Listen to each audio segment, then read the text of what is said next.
மகநதி நாளைக்கான ப்ரெடிக்ஷன் பார்த்துடலாம். காவேரியோட ப்ரெக்னன்சி விஷயம் விஜய்க்கு எப்படியோ தெரிஞ்சிச்சு. அண்ட் சாரதாக்கு அவங்க குடும்பத்துக்கும் எப்போ தெரியும்னு தெரியல. அண்ட் சாரதாவோட ரியாக்ஷனை பார்க்குறக்கு ரொம்பவே ஆர்வமாக இருக்கும். சப்போஸ் சாரதா வந்துட்டு ஏதாவது பேசினாங்கன்னா அதை போல்டாக வந்துட்டு காவேரி விஜய் ஃபேஸ் பண்ணணும்னு நினைக்கிறவங்க கண்டிப்பாக நம்ம வீடியோக்கு ஒரு லைக் பண்ணிக்கோங்க.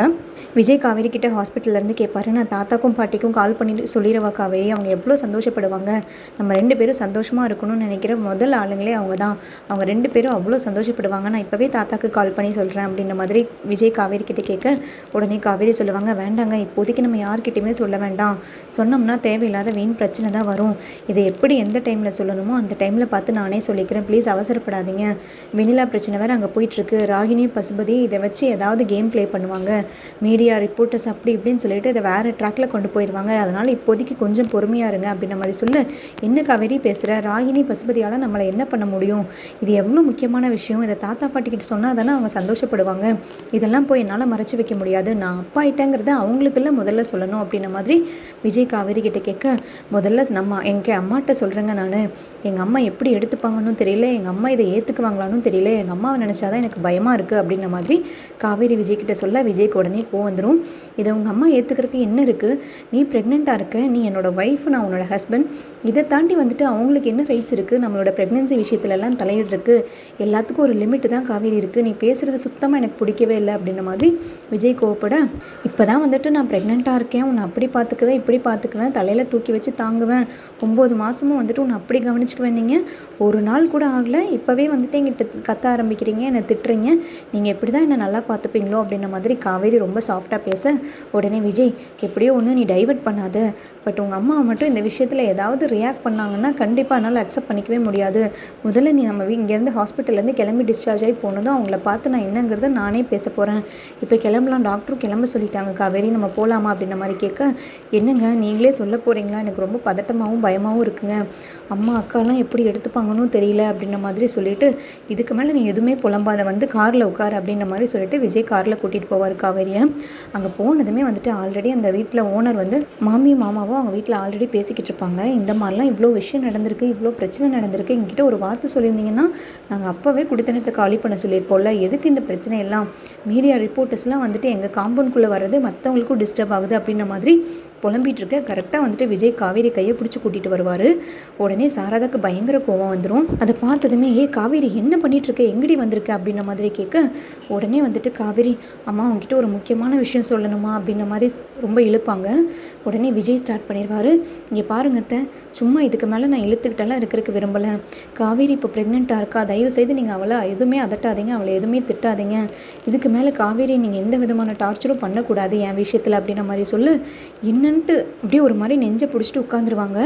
என்ன சொல்கிறீங்க, ப்ரெக்னெண்ட்டாக இருக்காளா, அப்போ நியூஸில் காமிச்சதெல்லாம் உண்மைதானா, நாங்கள் கூட இதெல்லாம் உண்மையாக இருக்காது, அப்படியெல்லாம் இருக்க வாய்ப்பே இல்லைன்னு சொல்லிட்டு இருந்தால் நீங்கள் என்ன நிஜமாகவே இந்த மாதிரி சொல்கிறீங்க, இது நீங்கள் போடுற திட்டமாக தான் இருக்கும், கண்டிப்பாக வெண்ணிலா பிரச்சனைக்கு எதிராக வந்துட்டு இந்த மாதிரி ஒரு ட்ராமா பண்ணி நாடகம் பண்ணி என் பொண்ணோட மனசை கெடுக்கிறதுக்காக இப்படியெல்லாம் பேசாதீங்க, உங்கள் கூட வந்து சேர்த்து வைக்கிறக்கோ உங்கள் கூட அனுப்பி வைக்கிறக்கோ எனக்கு ஒரு துளி கூட விருப்பம் கிடையாது, என் புள்ள காலம் முழுக்க என் கூடயே இருக்கட்டும் அப்படின்ற மாதிரி சொல்ல காவேரி உடனே ஸ்டார்ட் பண்ணுவாங்க. அம்மா அவர் பொய்யெல்லாம் சொல்லலை, உண்மையை தான் சொல்கிறாரு, நான் ப்ரெக்னெண்ட்டாக தான்மா இருக்கேன், 1.5 மாதம் ப்ரெக்னெண்ட்டாக இருக்கேன், இதை உங்ககிட்ட இன்றைக்கி சொல்லலாம் நாளைக்கு சொல்லலாம்னு பயந்து சொல்லாமலே விட்டுட்டேன், இன்றைக்கி தான் விஜய்க்குமே தெரியும் அப்படின்ற மாதிரி சொல்ல உடனே சாந்தி ஆரம்பிச்சிருவாங்க, அடி பாவி என்னடி தலையில் குண்டை தூக்கி போட்டேன், இப்படி ஒருத்தனையாக வந்துட்டு நீ நம்பி வந்து மாசமாயிட்டு வந்திருக்க, அந்த வெண்ணிலா வேற இவரை கல்யாணம் பண்ணியே ஆவன்ட்டு வந்து பத்திரிக்கைக்காரங்கிட்டலாம் போய் அவ்வளோ பிரச்சனை பண்ணிக்கிட்டு இருக்கான், இங்கே அடுத்தது உன் வாழ்க்கையே கேள்விக்குறியாக இருக்குது, இப்படி ஒருத்தங்கிட்ட ஏமாந்துட்டியே, கான்ட்ராக்ட் போட்டு வந்து உன் லைஃபே கெடுத்துக்கிட்டேன்னு நினச்சி நாங்களே பயந்துக்கிட்டும் புலம்பிக்கிட்டு இருந்தால் மாசமாக இருக்கேன்னு சொல்லி வேற அடுத்த பிரச்சனை உண்டாக்கியிருக்கே, நீ எல்லாம் பொண்ணு தானா, நீ எல்லாம் என் தம்பி வயிற்றுல தான் பிறந்தியா, தம்பிக்கு பிறந்தவ தானா, நீ எல்லாம் இப்படி அசிங்கப்படுத்துறிய எல்லாத்தையும், ஏண்டி கொடைக்கானலேருந்து இதுக்கு தான் வந்தியா சாரதா அப்படின்ற மாதிரி கேட்க, பாத்தியா இந்த அசிங்கத்தெல்லாம் பாத்தியா, இந்த மாதிரி தான் ஊரே என்னை கேள்வி கேட்க போகுது, இந்த மாதிரி என்னை கேவலப்படுத்துவேன் நான் நினைக்கவே இல்லை என் கனவுல கூட, நீ எல்லாம் என்னை பார்க்குறக்கே அருகது இல்லை, வாயை மூடு அப்படின்ற மாதிரி சாரதா ரொம்ப டென்ஷனாகி பேசுவாங்க காவேரியை. உடனே கங்கா ஆரம்பிப்பாங்க, நீ காவேரி இந்த மாதிரி ஒரு விஷயம் நடந்திருக்கு, நீ என்கிட்ட கூட சொல்லலை இல்லை, அட்லீஸ்ட் நீ என்கிட்ட சொல்லியிருந்தாலாவது நான் மேனேஜ் பண்ணியிருந்திருப்பல, எப்போ ப்ரெக்னென்ட் ஆனால் என்னாச்சு ஏதாச்சு நீ எதுவுமே தெரியாமல் நீ எப்படி இந்த அளவுக்கு துணிச்சலாக இருந்த, இதையுமே ஏன் மற்றவங்க கிட்ட நீ மறைச்சு பண்ணணும்னு பார்க்குற அப்படின்ற மாதிரி சொல்ல, அக்கா நான் எதையும் மறைக்கணும்னு நினைக்கல, இன்டென்ஷனாக நான் எதையும் மறைக்கல, உங்களை கஷ்டப்படுத்தக்கூடாது, யாருக்கும் எந்த கஷ்டத்தையும் கொடுக்கக்கூடாதுன்னு தான் வந்து நான் சொல்லாமல் விட்டேன் அப்படின்ற மாதிரி சொல்ல, நிறுத்திட்டே முதல்ல. எப்போ பார்த்தாலும் மற்றவங்களுக்கு கஷ்டம் பண்ணக்கூடாதுன்னு மொத்த கஷ்டத்தையும் கொடுக்கறதே நீ தான் நம்ம வீட்டுக்கு. எல்லாத்தையும் காப்பாற்றுற மாதிரி சொல்லி சொல்லி சொல்லி கடைசியில் காலை வாரி விடுறதும் நீ தான். உன்னால தான் நம்ம குடும்பத்துக்கு இவ்வளோ பிரச்சனையும் இவ்வளோ அவமானமும் வந்துட்டுருக்கு. இனி அம்மா எப்படி வந்துட்டு இங்கே இருப்பாங்கன்னு யோசிச்சியா அப்படின்ற மாதிரி கேட்க, மாமா மாமி எல்லாருமே அங்கே இருப்பாங்க, ஏன் நீங்கள் இப்படி வந்து டென்ஷன் ஆகிட்டு இருக்கீங்க? அவங்க 2 பேரும் நல்ல புருஷன் முன்னாட்டியாக வாழ்ந்திருக்காங்க, காவேரி வயிற்றில் வந்து இப்போ புள்ள வளருதுங்கும் போது இதை பார்த்து நீங்கள் சந்தோஷம்லாம் படணும். நீங்கள் எல்லாம் இப்படி பேசுகிறத பார்த்தா எனக்கே வந்துட்டு வித்தியாசமாக இருக்குது. நீங்கள் ஏன் சாரதாம்மா இவ்வளோ கோவப்படுறீங்க? காவேரி மாசமாக இருக்கானா நீங்கள் கங்காவுக்கு எப்படி சந்தோஷப்பட்டீங்களோ அதே மாதிரி தான் காவேரி ப்ரெக்னெண்ட்டாக இருக்கிறக்கும் நீங்கள் சந்தோஷப்படணும். அவளும் உங்கள் வயிற்றில் வளர்ந்த புள்ள தானே அப்படின்ற மாதிரி கேட்க, ஏங்க என்னை பற்றி உங்களுக்கு என்ன தெரியும்? எங்கள் வளர்ப்பை பற்றி உங்களுக்கு என்ன தெரியும்? கங்காவை பார்த்து சந்தோஷப்படுறேன்னா அவள் ஒன்றும் பிரச்சனை இல்லாமல் மனசு குளிர்ற மாதிரி நடந்துக்கிட்டா, அவள் வந்து எந்த பிரச்சனையும் கிடையாது அவள் வாழ்க்கையில். பட் இவளுக்கு எவ்வளோ பிரச்சனை இருக்குன்னு உங்களுக்கு தெரியுமா? ரிப்போர்ட்லலாம் நியூஸ் ரிப்போர்ட்ஸ்லாம் நீங்கள் பார்த்துருப்பீங்கல்ல, மீடியாலெலாம் வந்துட்டு போட்டு கிளின்னு கிழிச்சிட்ருக்காங்களே. வெண்ணிலான்னு ஒருத்தி வந்து விஜய் வீட்டில் உட்காந்துட்டு கல்யாணம் பண்ணிக்கணும்னு சொல்லி கேட்டுட்ருக்கா. இவர் வந்து நம்பிக்கை துரோகம் பண்ணிட்டாங்க, நம்ப வச்சு அவளுக்கு துரோகம் பண்ணி ஏமாற்றிட்டாங்கன்னு சொல்லிட்டு கேள்விப்பட்டுட்டு தானே இருக்கீங்க. அந்த மாதிரி ஒரு ஆளுக்கு என் பொண்ணை கல்யாணம் பண்ணி வச்சதே தப்பு. அவளாக பார்த்து தேடிக்கிட்ட ஒன்று. அட்லீஸ்ட் வந்து பிரச்சனையெல்லாம் முடிஞ்சு அவள் எங்கள் கூடவே வந்துட்டான்னு நினச்சி சந்தோஷப்பட்டா. இப்படி ஒரு விஷயத்தை இழுத்துட்டு வந்திருக்கானா நான் இப்படி சந்தோஷப்பட முடியும் அப்படின்ற மாதிரி கேட்க, உடனே காவேரிக்கு பயங்கர டென்ஷன் ஆயிரும். போதும் நிறுத்துமா, இதுக்கு மேலே நீ எதுவும் பேசாத. என்ன சும்மா நீ கான்ட்ராக்டில் கல்யாணம் பண்ணிட்ட அப்படி இப்படின்னு சொல்லி தரக்குறைவாக பேசிகிட்டு இருக்க. வெண்ணிலா வந்து அவங்க உட்காந்துட்டு இந்தளவுக்கு கேம் ப்ளே பண்ணிகிட்ருக்கானா அதுக்கு காரணமும் பசுபதியும் ராகினியும் தான். பசுபதி ராகினி 2 பேரும் சேர்ந்து நம்மளையும் என்னையும் பழிவாங்கிறதுக்காக இவருக்கு எதிராக எல்லாம் பண்ணிக்கிட்டு இருக்காங்க. இவர் மேலே இந்த தடவை எந்த தப்பும் கிடையாது. எனக்காக யோசிச்சு தான் வாழ்க்கையில் எல்லாத்தையுமே இழந்திருக்காரு. இவரை பற்றி தப்பாக பேசுகிறதுக்கு இன்றைக்கி யாருக்குமே இனிமேல் உரிமை கிடையாது. நானாக இருந்தாலும் பரவாயில்ல, இவ்வளோ தூரம் எனக்காக விட்டு கொடுத்து என் கூடவே இங்கே வந்து நிற்கிறாருன்னு இவ்வளோ அசிங்கப்படுறாரு. நீங்கள் பேசுகிற ஒவ்வொரு வார்த்தையும் இவர் தப்பே பண்ணாமல் வாங்கிட்டுருக்காருன்னா என் மேலே பாசமும் நான் பொண்டாட்டின்னு அவர் நினைக்காம தான் இத்தனையும் வந்துட்டு வாங்கிட்டுருக்காளா? அவருக்கு வந்து விருப்பம் இல்லைன்னா வெண்ணிலா தான் வேணும்னு சொல்லிட்டு அவர் எப்போயோ போயிருந்திருப்பாரு. ஏன் எனக்காக வந்து இங்கே நிற்கணும்? ஏன் உங்கள் பேச்செல்லாம் அவர் வாங்கி கட்டிக்கிட்டு இருக்கணும்? அதெல்லாம் அவருக்கு என்ன தலையெழுத்தா? அவர் எப்பேற்பட்ட ஆளுன்னு உங்களுக்கு தெரியாதா? ஒரு டைமில் நீங்கள் அவர்கிட்ட பேசவே பயப்படுவீங்க எல்லாரும். அந்தளவுக்கு இருந்த விஜய் இந்தளவுக்கு என்னால் மாறியிருக்காருன்னா அவருக்கு கொடுக்க வேண்டிய மரியாதை கொஞ்சமாவது இனிமேல் குறைஞ்சிச்சு. நான் யாராக இருந்தாலும் வச்சு பார்க்க மாட்டேன். கங்காக்கா உனக்கும் தான் சொல்கிறேன், அம்மா உன்னையும் சேர்த்து தான் சொல்கிறேன். அத்தை இங்கே பாருத்த, இனிமேல் நீ ஒரு வார்த்தை கூட அவரை பேசக்கூடாது. பேசுனீங்க நான் யாரோட மூஞ்சிலையும் முழிக்க மாட்டேன் அப்படின்ற மாதிரி சொல்ல, உடனே வந்துட்டு காவேரி ஓடி போய் சாரதா காலில் விழுவாங்க. அம்மா நான் பண்ணது தப்பு தான், உங்ககிட்ட இருந்து சொல்லாமல் மறைச்சது தப்பு தான், அதுக்காக நான் மன்னிப்பு கேட்டுக்கிறேன். ஆனால் விஜய் மேலே எந்த தப்பும் கிடையாதுமா. விஜய் என்னை கண்ணுக்குள்ளே வச்சு பார்த்துக்கிட்டாருமா. அவர் மாதிரி என்னை சந்தோஷமாக வச்சுருக்கு யாராலையும் முடியாது. என்னை அவ்வளோ நம்பினாரு. நான் தான் உலகமேன்னு சொல்லிட்டு அவர் இன்ன வரைக்கும் நின்றுட்டுருக்காரு எனக்காக. இதுக்கு மேலே எங்கள் 2 பேர்த்தையும் பிரிக்கணும்னு நினச்சின்னா எனக்கு அம்மா கூட தேவையில்லைன்னு நான் போயிடுவாம்மா அப்படின்ற மாதிரி சொல்ல, சாரதா அப்படியே வாயடிச்சு போய் நின்றுவாங்க. கங்கா, சாந்தி, பாட்டி எல்லாருமே வந்துட்டு வாயடிச்சு போய் நின்றுவாங்க. உடனே பாட்டி சாரதா கிட்ட சொல்லுவாங்க, பாத்தியா இதுதான் புருஷன் முண்டாட்டியோட உண்மையான உயிர் பாசங்கிறது.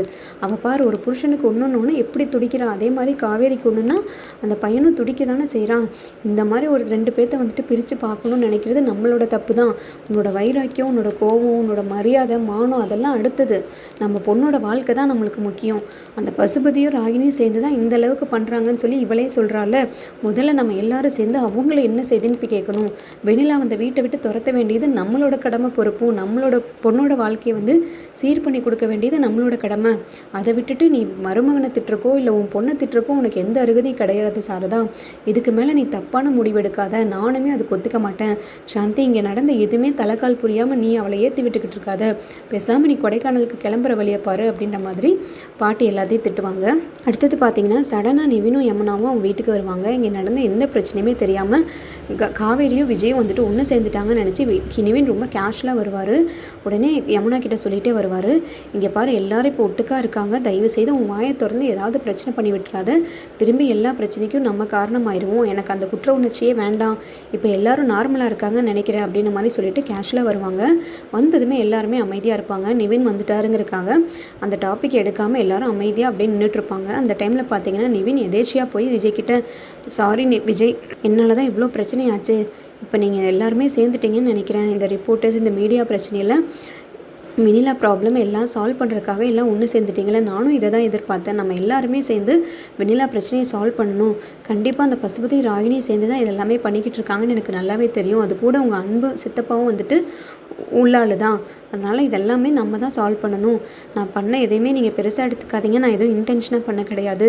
சாரி விஜய் அப்படின்ற மாதிரி சொல்லிட்டு இருக்க. விஜய் எதுவுமே பேச மாட்டார். விஜய் வந்துட்டு கையை எடுத்து விட்டுட்டு அந்த பக்கமாக போய் நின்றுவார். உடனே யமுனா இருந்துட்டு கங்கா கிட்ட கேட்பாங்க, என்னக்கா ஆச்சு, ஏன்க்கா எல்லாரும் இப்படி நின்றுட்டுருக்கீங்க, என்னதான் ஆச்சு, ஏதாவது பிரச்சனையா, யாரோட மூஞ்சியும் சரியில்லையே, என்ன ஆச்சு அப்படின்ற மாதிரி சொல்ல, இருடே இங்கே பெரிய பிரச்சனை போயிட்டுருக்கு, நான் அப்புறமா சொல்கிறேன் அப்படின்ற மாதிரி சொல்லிட்டு அவங்க உள்ளே போயிடுவாங்க எல்லாருமே. காவேரி விஜய் மட்டும் வெளியில் தனியாக நின்றுட்டுருப்பாங்க.